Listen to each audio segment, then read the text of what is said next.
Okay, now.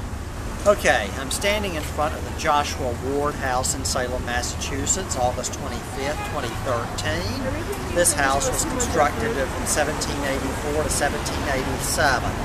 However, this site, at the time of the Salem witch trials, was where the home of George Corwin was. And Corwin was the sheriff at the time of the witch trials, as is recorded in all of the history books. He was responsible for overseeing the hanging of those that were executed for witchcraft. There are legends that he actually held some of the suspects here in the basement for the time, attempting to force them to confess, but that is not very well documented.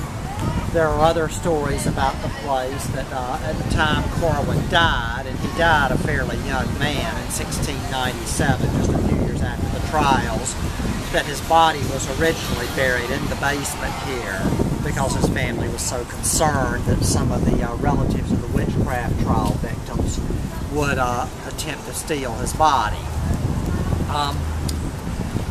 And so later on, of course, the house left the Corwin family. The house that was there at the time is long gone, and this house has been here since the 1780s. Not surprisingly, of course, given the history of this site, there are many stories about alleged hauntings in this place associated with Corwin and others involved in the witch trials, but that's going to be true of any place that is this old that has that kind of history.